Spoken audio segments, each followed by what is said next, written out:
Hey folks, welcome to the channel. Today we're starting a new build with the remnants from the dagger, challenge build. So this is the end piece off of that. Haven't quite decided what I'm going to make with it, whether it's going to be a hunting knife or a bowie.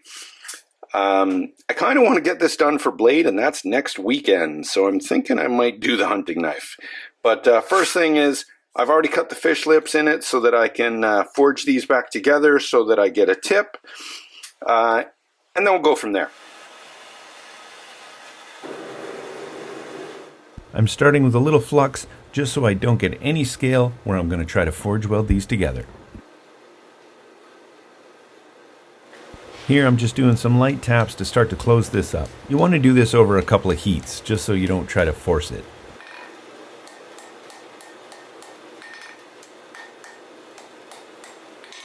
I brush the scale off when I'm done, flux it again, and do another heat.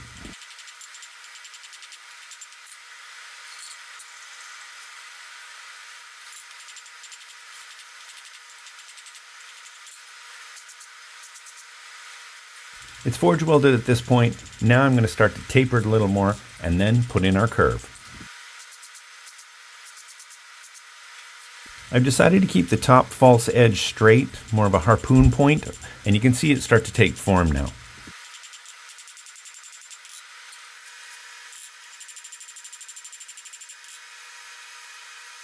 The blade is getting pretty close, and now I'm moving on to the handle.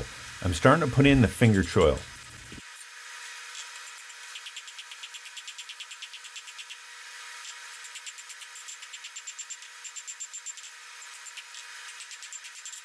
And now I'm thinning out the handle so it's easier to grip.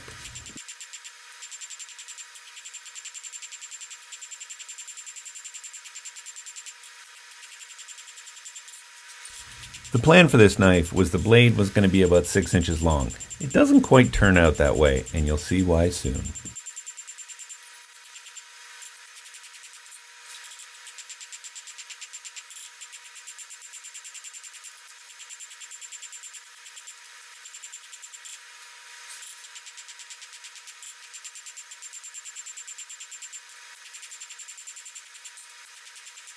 Here I'm working on the handle and making sure the top spine flows from the tip of the knife down to the handle.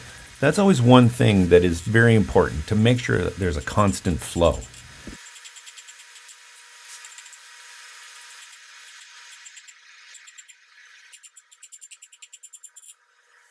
Now that the forging is close enough, we're on to the grinder to do some profiling.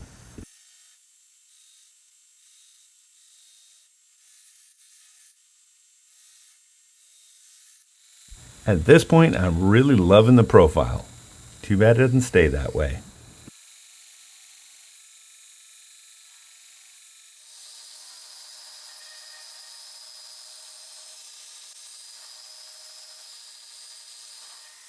Now onto the surface grinder to get it nice and flat, and then we can start to do our bevels.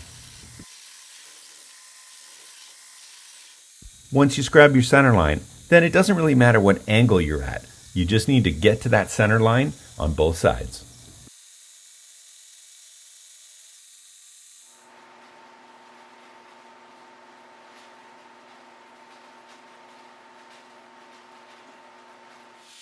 Now it's time to do the rough grinds on the bevels. As usual, I've got a Broadbeck and center edger belt here. These are the best. If you don't have one, go get one. Links down in the description.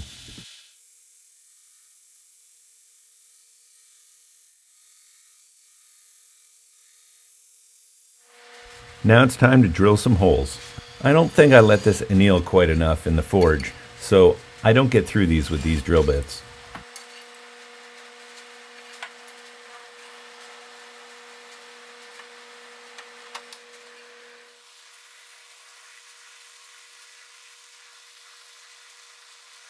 I tried heating up the tang with my oxyacetylene torch.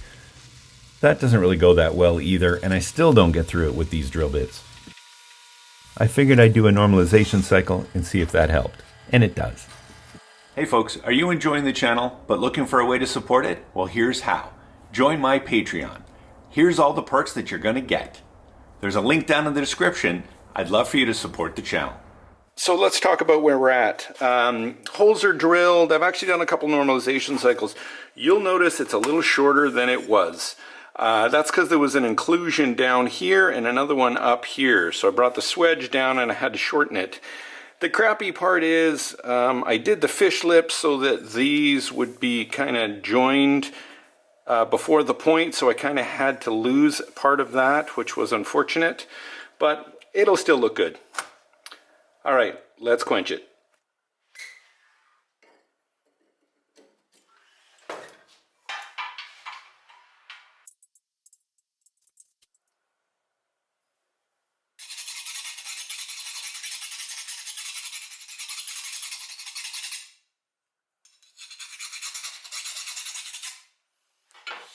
Now it's time to do the final grinding on this blade.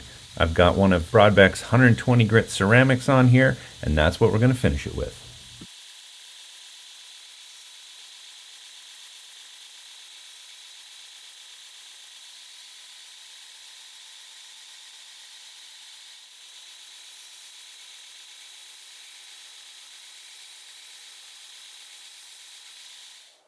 So here it is after final grinding. It looks really good. It's got a really fine edge. Now, handle material. We're going to go with this, which is a maple burl from Ukraine. It's kind of like a yellowy gray color. It's pretty cool. I think it'll look good with the blade once it's etched. Let's cut it up, make some scales, and go to town.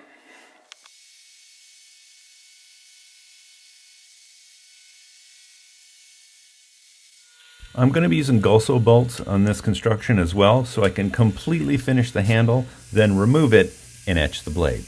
That way I'll have a nice etching all the way around the spine and the tang. Those bolts require a 5/32 hole, and then you countersink the head of the bolt with a 1/4 inch drill.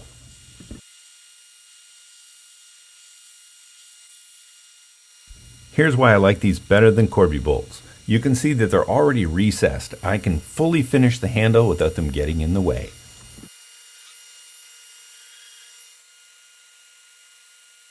Now I'm putting in a little taper from front to back, and then we'll move on to putting that sharp taper at the very front of the handle.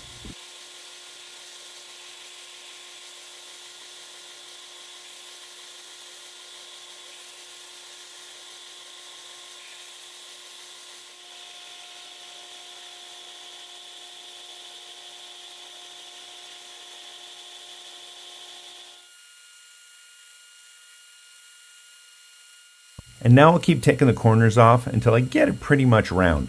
And then I'll move over to hand sanding and I'll shoe shine it with some sandpaper.